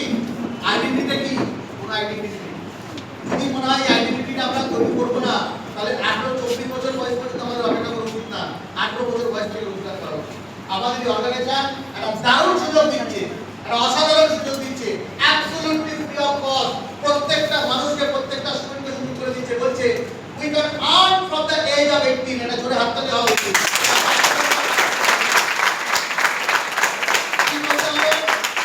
কি করতে হবে? How to start? Online form fill up করে দিন, Aadhaar card PAN card fill up করে দিন, ব্যাংক ডিটেইলস দিয়ে দিন, এন্ড সিলেক্ট এনি কোর্স। যখনই কোনো কোর্সকে আমি সিলেক্ট করে ফেলবো, এনি কোর্স, আমার এআই স্কিল দরকার, আমি এআই ভর্তি হয়ে যাব। আমি ডিজিটাল স্কিল দরকার, স্মার্ট ওয়েবসাইট কোর্সে ভর্তি হয়ে যাব। অ্যাকাউন্টিং স্কিল দরকার, অ্যাকাউন্টিং স্কিল আমাদের এখানে ফিজিক্যাল কোর্স করা হয়, সেখানে ভর্তি হয়ে যাব। যে কোনো একটা কোর্স সিলেক্ট করলাম, আর কিছু করতে হবে না, অটোমেটিক্যালি আমাদের এই সিস্টেম একটা ইনকাম করার জন্য প্ল্যাটফর্ম দিয়ে দেবে। এটা অপশনাল, চাইলে করে করতে পারি, না চাইলে করতে পারি, কোনো অসুবিধা নেই। কিন্তু এই সুযোগটা আজকে আমাদের কাছে করে দিচ্ছে। নেক্সট, একদম অ্যাবসলিউটলি ফ্রি অফ কস্ট, একটা পয়সা আমাকে ইনভেস্টমেন্ট করতে হবে না রোজগারটা করার জন্য, রাইট? 18 বছর বয়স থেকে we can start earning money. Next, কতটা ইনকাম করতে পারি তার আগে একটু দেখে নিই কিতনা ইনকাম জরুরত है, কতটা ইনকাম আমাদের প্রয়োজন। কতটা করতে পারি পরের কথা, তার আগে দেখে নিই আমাদের কতটা প্রয়োজন। একটা সার্ভে করে দেখা হয়েছে, একটা সার্ভে, একটা ইকোনমিক সার্ভে করা হয়েছিল। এটা 1945 সালের একটা গ্রামের পরিবার। আচ্ছা, আগেকার দিনের পরিবার কি ছোট থাকতো না বড় থাকতো? বড়। জয়েন্ট ফ্যামিলি হতো তো? यस। আগেকার দিনে পুরো গ্রাম একটা পরিবার থাকতো, তাই তো? यस। বাবা মা 11 সন্তান, ফুটবল টিম, কোনো অসুবিধা নেই। প্রচুর ক্ষেত ছিল, ধান ভরা, গোলা ভরা ধান ছিল, পুকুর ভরা মাছ ছিল, খাওয়া দাওয়ার অসুবিধা হতো, তাই তো? 11 জন 12 জন করে সন্তান, পুরো গ্রাম জুড়ে। দেখা গেছে 1945 সালে ওই পরিবারটা 10 টাকা রোজগার হলে চলে যেত। তারপরে আরো 20 বছর পরে 1965 সালে পরিবারটা একটু ছোট হয়ে গেল। পরিবার ছোট, 100 টাকা রোজগার হলে পরিবারটা চলে যেত। আরো 20 বছর পর 1985 সাল 1000 টাকা রোজগার হলে চলে যেত। আরো 20 বছর 2005 সাল 10,000 টাকা চলে যেত। এবার বলুন 2025 সাল অলরেডি কত বছর চলে গেছে?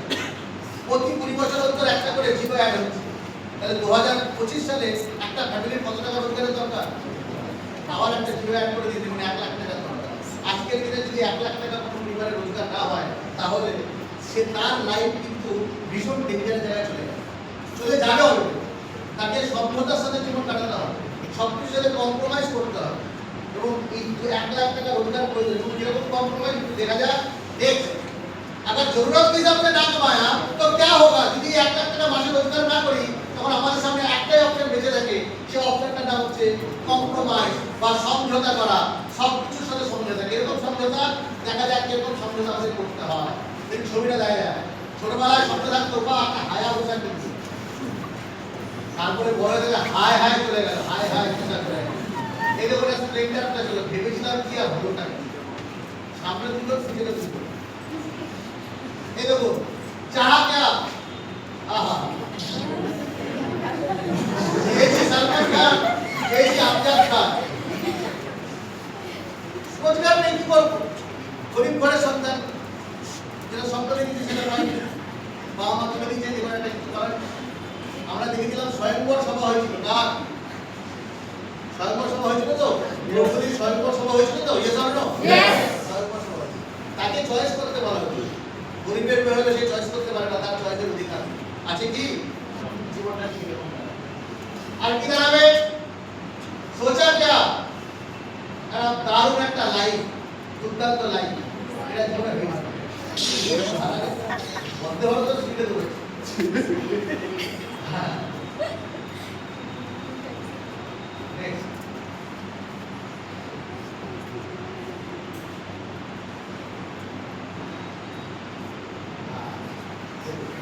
কি ভাবলাম আর কি হলো, হ্যাঁ গোবর বলে বাই হবে, কি হয়ে গেছে। নেক্সট ভেবেছিলাম, কি ভেবেছিলাম একটা দারুণ রেস্টুরেন্টে জীবন কাটবে, ফাটাফাটি মাঝে মাঝে বন্ধুদের সাথে ট্যুর করবো, বন্ধুদের ঘুরতে যাবো। পেলাম কি মধুর মিলন যাবে, দাদা 5টা সিঙ্গারা দিন, 2 কাপ চা, হয়ে গেল 70 টাকা ভেজ প্লেট, দেখুন লেখা আছে চাহা क्या मिला के। যদি মাছের অধিকার না হয় তাহলে এরকম জীবন কাটাতে হবে। নেক্সট আর কি হবে? ভেবেছিলাম অ্যাপোলো হসপিটালের মতো জায়গায় ট্রিটমেন্ট হবে, আর কোথায় ট্রিটমেন্ট? Cystic hospital. মানুষের ট্রিটমেন্ট হচ্ছে না পশুর ট্রিটমেন্ট হচ্ছে, বোঝা মুশকিল। দুজন কি একসাথে দিদি জনের জায়গায় কুকুরের স্যালাইন বার করে মানুষের ট্রিটমেন্টের একটা স্যালাইন দিয়ে দুজনেরই চলছে। আরে ভাই ভালো ট্রিটমেন্টের জন্য তো পয়সা লাগে, yes or no? Yes compromise করতে হবে জীবনের প্রত্যেকের সাথে। নেক্সট ভেবেছিলাম একটা অসাধারণ বাড়ি হবে, এটা আমরা ছোট্ট একটা বাড়ি হবে, থাকি কোথায়? ঠাকুরদা বাড়ি দিয়েছিল কোনো মতে, ঠাকুরদা বাড়ি দিয়ে ওই মজার ব্যাপার দেখো, গ্রেট কন্ট্রোল পার্টনার সাথে বন্দে ভারতের কোনো স্টপেজ দেবে। অদ্ভুত ব্যাপার, আজকে কিছুদিন আগে একটা ফ্লিপকার্টের ডেলিভারি বয়ের সাথে আমার কথা হলো, আমার বাড়িতে একটা জিনিস ডেলিভার করতে এসেছিল, তখন বিগ বিলিয়ন অফার চলছিল। আমি বললাম ভাই আমাদের ব্যবসা তো ভালো চলছে, প্রচুর তোমরা যাচ্ছ লোকের বাড়ি, বলে দাদা মাথা খারাপ হয়ে গেছে, কেন কি হয়েছে? বলে বিগ বিলিয়ন অফার তৈরি করে মোটামুটি সারাদিনে খুব খারাপ হলে 50টার উপর বাড়িতে আইফোন ডেলিভারি করতে হয়েছে। দাদা তো ভালো, তুমি তো টাকা পাবে। দাদা কি টাকা পাবো ছেড়ে দিন, কি কষ্ট করতে হচ্ছে আপনি জানেন না, কেন কি? বলে এমন এমন সব অ্যাড্রেস দিয়েছে গুগল ম্যাপ কাজ করে না। মানে বলে দাদা শিয়ালদার রেল লাইনের পারে 3 নম্বর লাইনের 5ম নম্বর বস্তি, গুগল ম্যাপ কাজ করবে না? আমরা বস্তির ছেলেমেয়েরা আইফোন ইউজ করছে। বলে হ্যাঁ দাদা 50টার মধ্যে 30টা আইফোন আমি দিয়েছি শুধু বস্তির ছেলেমেয়েদের, তাদের একটাই পেশা আইফোন কিনতে হবে, আইফোন কিনতে হবে। তখন বুঝলাম যে থাকে এই ঘরে বা হাতে আইফোন, উপরে পিটপাট, নিচে দুবড়িগা, এই সিস্টেম আজকে সব দেখানো হয়, সবাইকে দেখাতে হবে, সুন্দর করে দেখাতে হবে। এই জমানা হয়ে গেছে শুধু দেখানো, শুধু দেখিয়ে যাও, ভেতরে কিছু নেই। তো এই হয়েছে জমানা যে হাতে আইফোন, থাকি এরকম বাড়িতে। নেক্সট আহা ভেবেছিলাম এরকম একটা জীবন সঙ্গিনী পাবো, চাহা क्या কি হতে চেয়েছিলাম আজকে হয়ে গেছে। বাংলায় একটা গান আছে, আপনার শুনেছি না কিনা জানি না, যদি না হয় না শুনে থাকেন এই গানটা একবার শুনবেন। এই গানটা আজ থেকে 40 বছর আগে বানানো হয়েছিল, আজকের দিনে মানুষ গান বলে শুনে না। গানটা ছিল যা চেয়েছি কেন তা পাই না, যা পেয়েছি কেন তা চাই না। যা চেয়েছি চেতনের জীবন কেন তা পাই না, কেন উত্তর আমরা বুঝে গেছি। আপনার কাছে যদি সঠিক প্ল্যাটফর্ম না থাকে তাহলে সারা জীবন যা চেয়েছি ওটা পাওয়া হবে না, আর যেটা পাবে সেটা আপনি চাননি, ওই কাটাতে হবে। প্রপার প্ল্যাটফর্ম আমাদের প্রত্যেকের দরকার। Yes or no? আমাদের অর্গানাইজেশন আপনাকে শুধু হতাশা দেখায় না, নেক্সট আমাদের প্ল্যাটফর্ম শুধু হতাশা দেখায় না, আমাদের প্ল্যাটফর্ম একটা সমাধান দেখায়। আজকে আমরা এখানে এসেছি কোনো প্রবলেম দেখানোর জন্য নয়, আমরা এসেছি একটা সমাধান পেতে। Yes or no? Yes or no? আমরা হতাশা দেখাতে আসিনি, আমরা হতাশা থেকে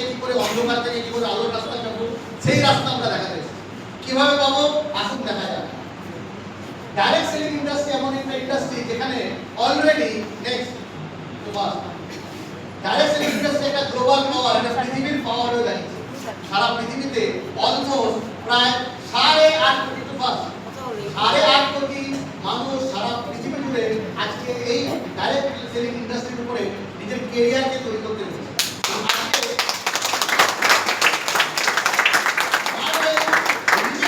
এমন একটা প্ল্যাটফর্ম যে প্ল্যাটফর্মের উপর দাঁড়িয়ে সারা ভারতবর্ষে লক্ষ লক্ষ কোটি কোটি মানুষ তাদের ক্যারিয়ারটা বিল্ড আপ করতে পেরেছে। এবং আজকে এই organisation leader in direct selling industry. এগিয়ে যাবো নেক্সট। এই অর্গানাইজেশন, এই কোম্পানিটা যদি আমি বয়স দেখি প্রায় 26 বছর বয়স হয়ে গেছে। 2000 সাল থেকে তাদের অপারেশন শুরু করেছে। ISO 9001:2008 certificate organisation 50 lakh plus ছেলে মেয়েদেরকে অলরেডি এরা বিভিন্নভাবে তাদের স্কিল রিলেটেড এডুকেশন এবং তাদের সার্ভিস বেনিফিট দিচ্ছে। 200 plus high quality products and services এদের রয়েছে। এরা নিউট্রিশনের উপরও কাজ করে এবং manage by highly qualified professionals with different industry experience. Next, আমরা এই অর্গানাইজেশন সম্বন্ধে ডিটেইলস যাব না, কারণ আপনারা প্রত্যেকেই জানেন আমি এই কোম্পানিতে আছি প্রায় 23 বছর ধরে। আমি কোম্পানি সম্বন্ধে ভালো বলবো না খারাপ বলবো? আমি খারাপ বলতে এসেছি? খারাপ বলবো? কি বলতে এসেছি? সবাই ভালো বলে, আমি বেশি ভালো বলবো না। ভালো বলার জন্য অলরেডি এই অর্গানাইজেশনের এই অ্যাপ্রিশিয়েট করেছে already ministry of finance department. তাদের থেকে এই সার্টিফিকেটগুলো দেখে নিন।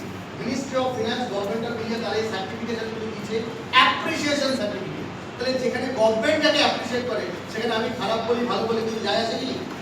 আর বেশি কিছু বলবো না, এগিয়ে যাচ্ছি। আবার রোল, তাহলে কাজটা প্রশ্ন আসে আমরা করবো কেন? সবকিছু বুঝছি আমাদের কাজটা। এখানে আপনি যদি সিলেক্টেড হন, মানে তোমরা যদি সিলেক্টেড হও কোর্সের জন্য, এখানে আমাদের দু ধরনের সিলেকশন হয়। এক, যদি তোমরা কোর্সের জন্য সিলেক্টেড হও তাহলে কোর্স করার সুযোগ পাবে। কিভাবে সিলেক্টেড হবে? আমাদের এখানে বিভিন্ন রকম কনসালটেন্টরা পিছনে রয়েছে যারা তোমাদেরকে সুযোগ করে দিয়েছে আজকের এই প্রেজেন্টেশনে আসা। তাদের সাথে তোমরা অ্যাপয়েন্টমেন্ট সেট করবে তাদের টাইম অনুযায়ী। তারা যদি মনে করে তোমাকে এডুকেশনের শুধু সুযোগ করে দেবে তাহলে শুধু এডুকেশন করার সুযোগ পাবে।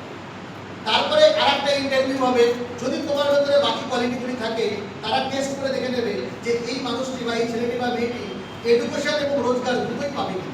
তার মানে দুখানা সিলেকশন হবে। একটা সিলেকশন শুধু কোর্সটা করার জন্য, দ্বিতীয় সিলেকশনটা হবে যেখানে তারা এডুকেশন এবং রোজগার দুটোই পাবে। এই দুখানার জন্যই এখানে একটা অ্যাপয়েন্টমেন্ট সেট করতে হবে আমাদের এখানে বিজনেস কনসালটেন্টের মধ্যে। যাক, তার আগে আমি বলি বিজনেসটা বা এই অপরচুনিটিটা এই রোজগার করবো কিভাবে। আমাদের এখানে রোজগার করার জন্য আপনাদের রোলটা হচ্ছে দু ধরনের। কি রোল? রোল নাম্বার 1, এখানে আমাদের একটা কাজ হচ্ছে সেটা হচ্ছে এডুকেশনাল কনসালটেন্ট হিসেবে কাজ করা। যেমন আমি দীর্ঘ 23 বছর ধরে এই কাজটা করে আসছি। এবং পাশাপাশি রোল নাম্বার 2, যেখানে আমরা এখানে একজন বিজনেস কনসালটেন্ট হিসেবে কাজ করি। এই এডুকেশনাল কনসালটেন্ট বা বিজনেস কনসালটেন্ট হিসেবে কি করে কাজ করব, তার জন্য আমাদের এখানে লাইফ স্কিলের উপর ট্রেনিং দেওয়া হয়, অসাধারণ লেভেলের ট্রেনিং। এবং এই ট্রেনিংটা অ্যাবসলিউটলি ফ্রি অফ কস্টে দেওয়া হয়। কি কি সাবজেক্ট পড়ানো হয় আমি পরে আসি। তাহলে এই রোলটা যদি আমি নেভাই তাহলে আমি কি করতে পারবো, কিভাবে পৌঁছাতে পারবো একটু দেখা যায়। কিরকম রোজগার করতে পারবো। এখানে যখন আমাদের এখানে স্টুডেন্টরা আসে, প্রথমে স্টুডেন্টরা আসে পড়াশোনা করতে আসে, দেন তাদের রোলটা হয় অ্যাজ এ কনসালটেন্ট। তারপরে আস্তে আস্তে ট্রেনিং এর মধ্যে দিয়ে, অভিজ্ঞতার মধ্যে দিয়ে তারা হয়ে যায় সিনিয়র কনসালটেন্ট। এবং সেই অনুযায়ী যত তার এক্সপিরিয়েন্স অভিজ্ঞতা থাকে তত তার রোজগার হতে থাকে। যেরকম আর্নিং আমাদের এখানে উইকলি হতে পারে, মান্থলি হতে পারে, ডিপেন্ড করে সেই কনসালটেন্টের ইন্ডিভিজুয়াল পারফরমেন্সের উপর কিরকম রোজগার হয় একটু দেখা যায়। লেভেল 1, যদি আমি লেভেল 1 লেভেলে ক্র্যাক করতে পারি তাহলে শুরুর থেকে একদম শুরু যে পড়াশোনার পাশাপাশি জাস্ট কাজটা শুরু করেছে তাহলে মাসে 1.5 থেকে 3,000 টাকা রোজগার করতে পারি এবং সারা বছরে 10,000 টাকার মতো একটা বোনাস এক্সট্রা আমি এনজয় করতে পারি পড়াশোনার পাশাপাশি, যদি আমি লেভেল 1 এ পৌঁছে যাই। লেভেল 2 আরেকটু ভালো করে শিখলাম, আমাদের এখানকার লাইফ স্কিল ডেভেলপমেন্টটা ভালো করে নিজের ভেতরে তৈরি করলাম, তাহলে 4,500 থেকে 9,000 টাকা উইকলি বা মান্থলি আমি এখান থেকে আর্ন করতে পারি এবং সারা বছরে একটা বোনাস 25,000 টাকার বোনাস আমি এখান থেকে পেতে পারি। লেভেল 3, যখন লেভেল 3 তে পৌঁছাচ্ছি 9,000 থেকে 18,000 টাকার মতো রোজগার হতে পারে, প্রায় ইয়ারলি বোনাস 80,000 টাকার মতো আমি এখান থেকে এনজয় করতে পারি।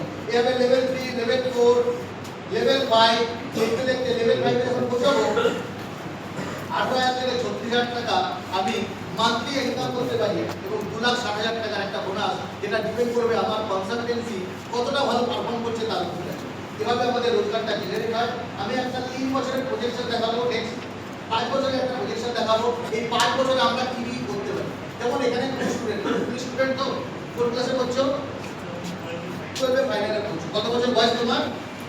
18 বছর বয়স। কি নাম তোমার? ঐরিশ চক্রবর্তী। ঐরিশ আমার সামনে বসে আছে, সে 12 ক্লাস পাস আউট করেছে। ঐরিশ, তুমি কি এর আগে কোনোদিন এআই এর উপর কিছু শিখেছো? এই আর্টিফিশিয়াল ইন্টেলিজেন্স শেখেনি। ঐরিশের জন্য এআই কোর্স ভীষণভাবে দরকার। তুমি অ্যাকাউন্টিং এর উপর নলেজ আছে তোমার? পিএ, পিএসআই, জিএসটি, ট্যালি এসব শিখেছো? এগুলো কিছুই শেখেনি। তার মানে ঐরিশ 12 বছর ধরে পড়াশোনার জগতে আছে, কিন্তু আসল যে শিক্ষাটা প্রয়োজন, যে শিক্ষা ওকে নিজের পায়ে দাঁড় করাবে, সেই শিক্ষাটা এখন করে উঠতে পারে। আমাদের এই অর্গানাইজেশনের মধ্যে যে ধরুন একটা এডুকেশন করার সুযোগ পেল, এবং যদিও চান্স পায়, তাহলে আমাদের এখান থেকে রোজগার করারও ধরুন সুযোগ পেল, তাহলে দেখা যাক ঐরিশ আজ থেকে 5 বছর পর কোথায় পৌঁছবে। আজকে ওর বয়স 18, তারপরে 5 বছর পর বয়স কত হবে ঐরিশের? 23। কত বছর বয়স হবে? 23 বছর বয়স হবে। তাহলে 5 বছর পর ঐরিশ কোথায় পৌঁছবে একটু দেখা যাক। ফার্স্ট ইয়ার দেখা গেল প্রথম যে র্যাঙ্কটা, যে কনসালটেন্সি র্যাঙ্কে আমি পৌঁছলাম level 1 smart consultant. Smart consultant হলে সারা বছর পরে দেখা যায় প্রায় 58,000 রোজগার হয়ে যায়, প্রায় মাস গেলে 5,000 টাকা অ্যাভারেজ আমার রোজগার চলে আসে। আমি র্যাঙ্ক 2 যদি পরের বছরে যদি যাই, পরের বছর দেখা গেল সারা বছর কাজ করে ধীরে ধীরে তোমাকে পড়াশোনা ছাড়তে হবে না, কারণ গ্র্যাজুয়েশনও তোমাকে করতে হবে, তাই তো? তোমাকে গ্র্যাজুয়েশন করতে হবে, আরো 3 বছর পড়াশোনা করতে হবে। পড়াশোনার পাশাপাশি তুমি এই কাজটা করছো।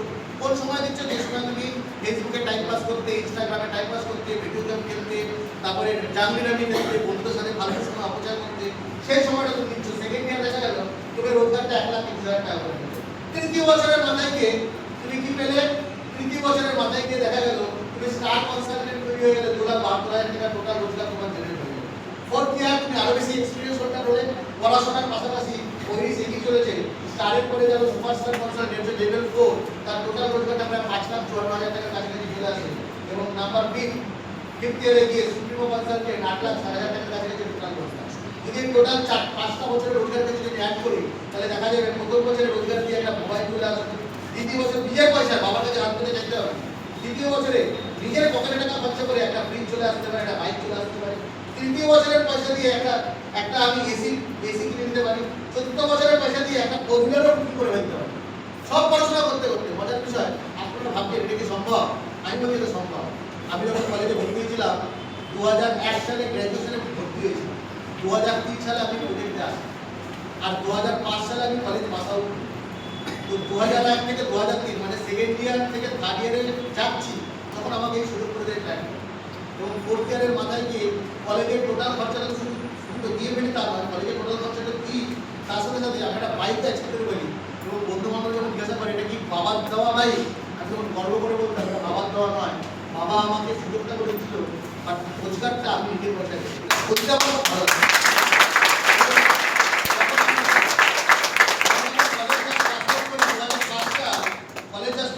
আমার বন্ধু বান্ধবরা অন্য হয়ে উঠছে।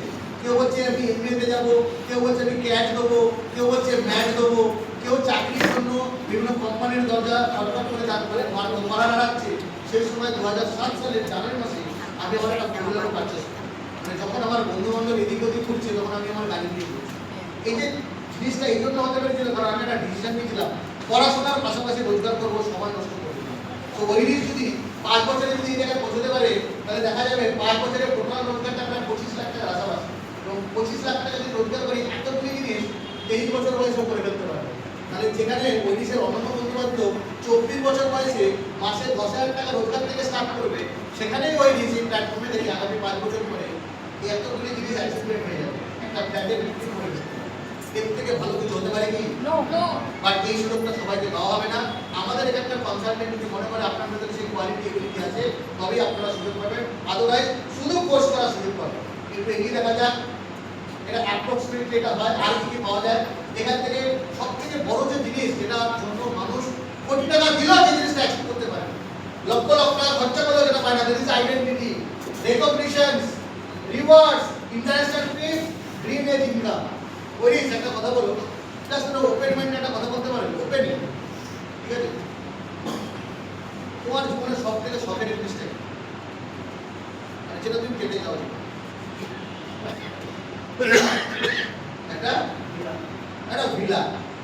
একটা ভিলা ওই দিকে যায়। ভেরি গুড, বলতে একটা হাত দিলে হয়।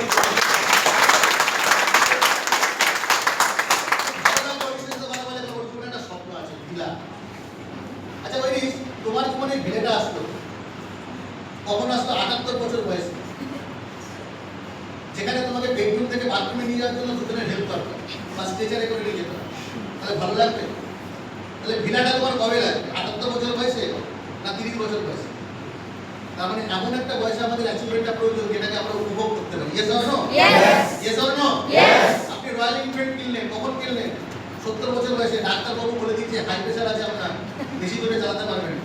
তাহলে ওটার কেনার থেকে টোটো কেনা অনেক ভালো, তাই নয় কি? জীবনের স্বপ্নগুলি বয়সের সাথে সাথে চেঞ্জ হতে শুরু করে। Yes or no? কারণ এটা দরকার গ্রিন এজে ইনকাম। আমাদের এই প্ল্যাটফর্মে গ্রিন এজ সময় থাকতে থাকতে অ্যাচিভমেন্টটা করায়, and this is the beauty of this concept. একটা জোরদার হাত দিয়ে দাও।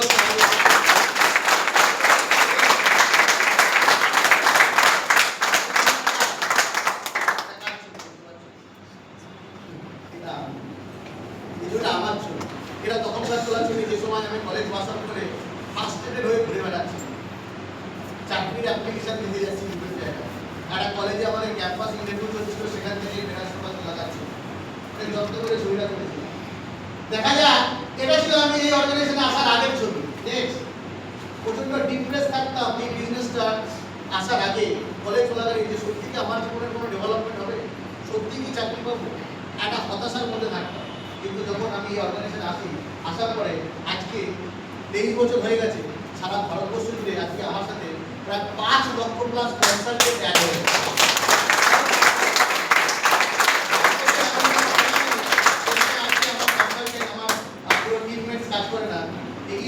দেখা যাক কেমন চেঞ্জ এসেছে। এটা আবার একটা অল ইন্ডিয়া লেভেলের একটা কনসালটেন্টের সেমিনার হয়েছিল বোম্বেতে। বোম্বেতে একটা টপ সেমিনার হলে আমরা এই প্রোগ্রামটা করেছিলাম। All the consultant top experts আমরা স্টেজে সব পারফর্ম করেছিলাম, সবাই এসেছিল। এটা মহারাষ্ট্র মুম্বাইতে তোলা ছবি। নেক্সট, এই ধরনের সেমিনার যেটা আপনারা দেখছেন, এই ধরনের আমরা কনসালটেন্ট এবং সেমিনার করি, এটা বিহারের।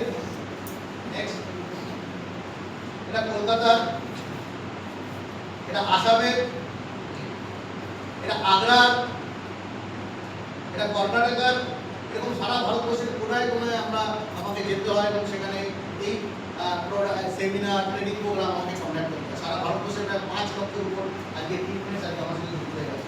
নেক্সট, 2004 সালে আমি প্রথম ফরেন ট্রিপ পাই এই অর্গানাইজেশনের মাধ্যমে। তখন আমি কলেজে পড়ি, পাসপোর্টটাও কীভাবে করতে হয় জানতাম না। থ্যাঙ্কস টু গড যে আমার কলেজে যিনি ডিরেক্টর ছিলেন আর.কে. হান্না, নামটা আমার মনে আছে, উনি রিজিওনাল পাসপোর্ট অফিসে দীর্ঘদিন কাজ করেছিলেন। রিটায়ারমেন্ট হয়ে গেছে, তার বন্ধু সেখানে কাজ করতেন। স্যারের কাছে গেলাম, স্যার পাসপোর্ট বানিয়ে দিতে হবে। উনি চিঠি লিখে দিলেন, আমি এমার্জেন্সিতে পাসপোর্ট পেয়ে গেছি, তৎকাল সার্ভিসে 10 দিনের মাথায় পাসপোর্ট পেয়ে গেছি।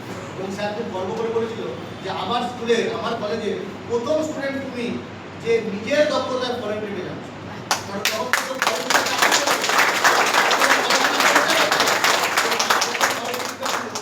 এই দেশটার নাম হচ্ছে সিঙ্গাপুর।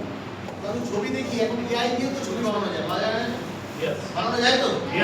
এটা এআই এর ছবি নয়, এটা অরিজিনাল ছবি। কিন্তু আমি তো তখন ক্যামেরা ছিল না, আমার কাছে তখন পয়সা ছিল না যে আমি সিঙ্গাপুরের ছবি তুলে নিই।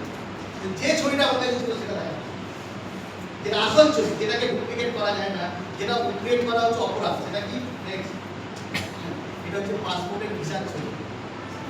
এটা তো ডুপ্লিকেট করা যায় না। এটা 2004 সালের ছবি, দেখুন সালটা লেখা আছে 4ই অক্টোবর 2004। এটা সূর্যজিৎ দিকের ছবি, মনে হচ্ছে তো? এটা আজ থেকে 22 বছর আগেকার ছবি। 22 বছর আগে আমি অর্গানাইজেশনে যখন ছিলাম 2003 সালে, রিপাবলিক অফ সিঙ্গাপুর, এই ভিসাটা স্ট্যাম্পটা পড়ে গেছে। কলেজে যেতে যেতে আমি নেক্সট, তার ঠিক পরের ছবিটা 2006 সালে তোলা, এটা থাইল্যান্ডের ছবি, 2006। নেক্সট, এর পরের ছবিটা 2008। এই ছবিটার একটা বিশেষত্ব আছে। এখন আমরা ইরান যুদ্ধ চলছে, দেখছি তো, দেখতে পাচ্ছি তো? ইরান চারিদিকে বোমা মারছে, আমেরিকা আর ইসরায়েল ইরানকে অ্যাটাক করেছে, আর ইরান পুরো মধ্যপ্রাচ্যে অ্যাটাক করেছে। মধ্যপ্রাচ্যের মধ্যে কি করে? বাহারিন করে, লেবানন করে, এদিকে আমাদের সৌদি আরব করে, কাতার করে, কুয়েত করে, দুবাই করে। দুবাইয়ের এই হোটেলটা যার পাশে দাঁড়িয়ে আছে, এখানেও মিসাইলটা পড়েছে।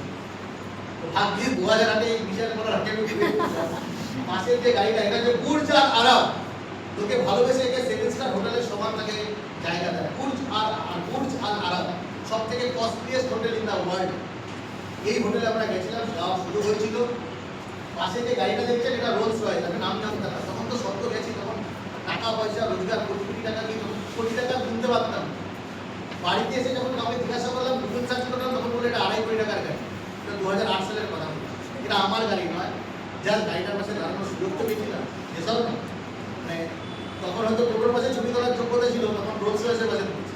এই যোগ্যতাটা তৈরি করেছিল এই প্ল্যাটফর্ম। এই যে 2008 সাল 2010 সালে আমি মাকে বলি চলো তোমাকেও ঘোরাই, তার ঠিক 1 বছর পরে মাকে নিয়ে লন্ডনে চলে যাই। এটা লন্ডনের টেমস রিভারের ওখানে তোলা ছবি।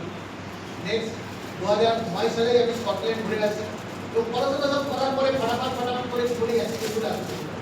হংকং 2010, এটা হোটেল ভেনেসিয়া, এটা ইস্তানবুল। 2010 সালে তারা বাবাকে নিয়ে গেলাম। 2012 সালে প্যারিসে।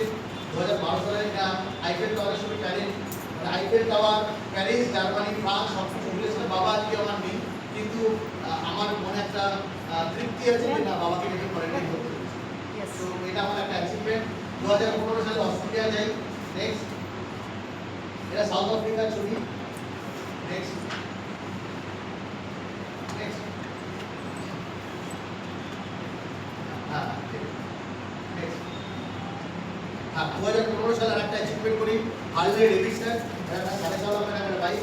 এখান থেকে আমি অ্যাচিভ প্রত্যেকটা ছেলেমেয়ের স্বপ্ন থাকে একটা বাইক কেনা। আমার এই ছোটবেলা থেকে স্বপ্ন ছিল, ক্লাস 6 এ যখন পড়তাম তখন শুরু ছিল হার্লে ডেভিডসন কিনবো। তাই এটা অ্যাচিভ করি গ্রিন এজে, বুড়ো বয়সে গ্রিন এজে করি।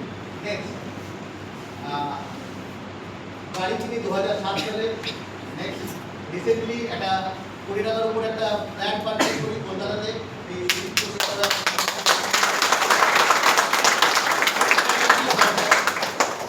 19 তলা ফ্ল্যাট, 19 তলা, মানে কলকাতায় বসে দার্জিলিং এর মানে দার্জিলিং এর সাথে যেতে পারে, মানে 19 তলা তো অনেকটা উঁচু। যাই হোক, এটা অলরেডি হয়ে গেছে। মানে এই প্ল্যাটফর্মে আস্তে আস্তে কনসালটেন্সির কাজ করতে করতে এগিয়ে দেখাবো। শুধু আমার সাকসেস নয়, এখানে শুধুমাত্র 26 বছর ধরে, 23 বছর ধরে আমি শুধু আমার অ্যাচিভমেন্ট বলে আমি দেখাবো না। আমি তো আজকে আমার তো হয়েছে, কিন্তু তা আমার রিয়েল সাকসেসটা অ্যাকচুয়ালি ডিপেন্ড করছে আমার টিম কিরকমভাবে পারফর্ম করছে তাদের সাকসেস। একটা টিম হিসেবে আমরা কাজ করি। আমার সিনিয়র মিস্টার রাখতে হবে এবং আমার কো অ্যাসোসিয়েট মিস্টার অমরনাথ ঘোষ, একটু এগিয়ে দেখা যাক। অমরনাথ ঘোষ সেও একজন আমার সাথে শুরু করেছিল মাস্টার ডিগ্রি, মানে ইউনিফর্ম কমপ্লিট করার পর সেও অ্যাজ এ এডুকেশনাল কনসালটেন্ট কাজটা শুরু করে। সে একটা হন্ডা সিটিতে দোকানে গাড়ি কিনে প্রথমে ওয়ালনার হন্ডা সিটি 2-4টে ফ্ল্যাট, কোটি টাকার মালিক, সে আজকে কোটি বড় জায়গায় পৌঁছে গেছে। আমি এত বড় বড় অ্যাচিভমেন্ট দেখাবো না, ছোটো ছোটো অ্যাচিভমেন্ট দেখাই। দেখুন গ্রিনে যে কিনলাম জিতেন্দ্র পিঞ্জারকার, এটা সোলাপুরের ছেলে, সোলাপুর না সরি ভুল বললাম, মহারাষ্ট্রের ছেলে জিতেন্দ্র পিঞ্জারকার। যখন এসেছিল স্টুডেন্ট, মানে ডিপ্লোমা করতে এসেছিল, অ্যাজ এ এডুকেশনাল কনসালটেন্ট কাজ শুরু করেছে। এআই এর উপর মারাত্মক আর্টিফিশিয়াল ইন্টেলিজেন্সকে পুরো ভুলে গেছে। এবং 4 বছরের মাথায় বাবা যখন জীবিত ছিল, 4 বছরের মাথায় যখন 3 ডেজ থাকতে থাকে বাবাকে একটা গাড়ি কিনে দিয়েছে। বাবা আজকে নেই, বাবার আত্মা তৃপ্তি নেই, তার বাবা মারা গেছে। কিন্তু 23 বছরের মাথায় এই ছেলেটা পরিবার পারচেস করে বাবাকে কিনে দিয়েছে। এটা হচ্ছে বিফোর, এটা আফটার। নেক্সট তো দেখিয়ে দিই রিয়েল লাইফ, ছোটো ছোটো ছেলেমেয়েরা রিয়েল লাইফ চেক, আমার নিজের চোখে দেখা রিয়েল লাইফ চেক। রবি কুমার করে বাবা ঠেলা গাড়ি চালাতো, গোলগাপ্পা বিক্রি করতো, মানে ফুচকা বিক্রি করতো, ওটা গোলগাপ্পা সরি ভুল বললাম, বাবা বিক্রি করতো, ওটাকে বলে বড়া পাও। মহারাষ্ট্ররা বড়া পাও খায় জানেন তো? সচিন তেন্ডুলকরের ফেভারিট খাবার বড়া পাও। ওর বাবা ঠেলা গাড়ি করে বড়া পাও বিক্রি করতো। সেই রবি কুমার করে ফার্মেসির স্টুডেন্ট ছিল, ফার্স্ট ইয়ার পড়তে পড়তে এসেছিল 3 লাখ টাকা লোন নিয়ে। আগে এখান থেকে যখন কলেজ পাস আউট করে, কলেজ পাস আউট শুধু লোনের টাকা শোধ করেনি, কি করেছে একটু দিলাম। যার বাবা ঠেলা গাড়িতে এই বাড়িতে থাকতো, এটা ছিল রবি কুমার করে টিনের বাড়ি, টিন का पत्रिका का টিনের পাতার ঘর। বৃষ্টি আসলে এমন আওয়াজ হতো ওই ঘরে ঢেকে যেত। সেই রবি কুমার ঘরের বাড়ি কি চেঞ্জ হয়েছে দেখুন। এইটা হচ্ছে এখন রবি কুমার ঘরের ঘর। তার বাবা একের কোনো বাবা, পরিচিত বাবা, যে ঠেলা গাড়ি বিক্রি করতো, তার বাবাকে দুখানা গাড়ি গিফট করেছে। প্রথম গাড়ি কিনেছিল টাটা ন্যানো, সেকেন্ড গাড়ি কিনেছে টাটা নেক্সন, 12 লাখ টাকা। তো 12 লাখ বিউটিফুল কেরিয়ার তৈরি করেছে। নেক্সট এটা হচ্ছে হাজবেন্ড ওয়াইফ, আর তারা যখন এসেছিল অ্যাজ এ স্টুডেন্ট, দুজনেই ইঞ্জিনিয়ারিং কমপ্লিট করছে, গভর্নমেন্ট ইঞ্জিনিয়ারিং কলেজে। মধ্যপ্রদেশে জব্বলপুর বলে একটা শহর আছে, সেখান থেকে দুজনেই ইঞ্জিনিয়ারিং কমপ্লিট করেছে, বিটেক কমপ্লিট। তারা দুজনেই বন্ধু ছিল, একসাথে কাজ শুরু করেছিল। সিনিয়র কনসালটেন্ট হিসেবে ছিল নীলাম আগরওয়াল, নীলাম পিহা, পরে আগরওয়াল হচ্ছে, প্রিয়াঙ্কা আগরওয়াল পরে আসে। পরবর্তীকালে তারা আস্তে আস্তে কাজটা শুরু করে, তারা হাজবেন্ড ওয়াইফ মিলে শুরু করতে করতে আজকে তারা ভারতবর্ষের বিভিন্ন জায়গায় রিকগনাইজ হয়, বিভিন্ন জায়গায় আজকে তাদের দুখানা পুত্র সন্তান আছে। তারা ফ্যামিলি এটা সেলিব্রেট করে, দারুণ একটা পরিবার। একটু এগিয়ে যাওয়া যাক। নীলাম কি করেছে, পড়াশোনা করতে করতে যখন এসছে, নীলাম ওর বাবাকেই গাড়িটা গিফট করেছে, আর প্রিয়া নীলামকে দেখা দেখি নিজের মাকে ওই 4 লাখ টাকা গিফট করেছে।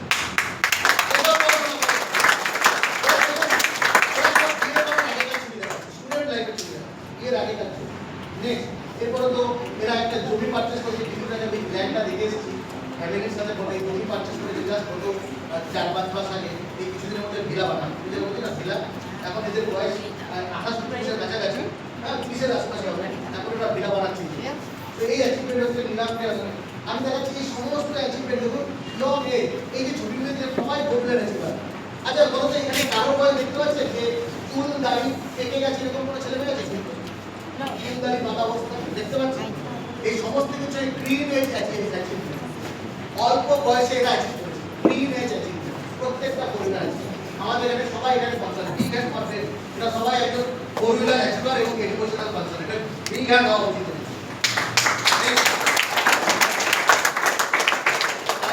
একটাই রাস্তা, আপগ্রেড yourself, নিজেকে আপগ্রেড করুন।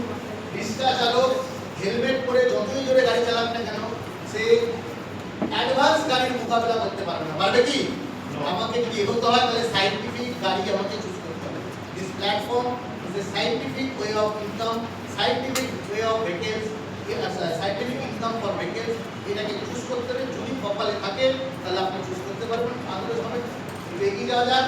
তাহলে আমাকে কি চুজ করতে হবে? একটা ডিসিশন নেওয়ার পালা, আমাকে একটা সিদ্ধান্ত নিতে হবে কি চুজ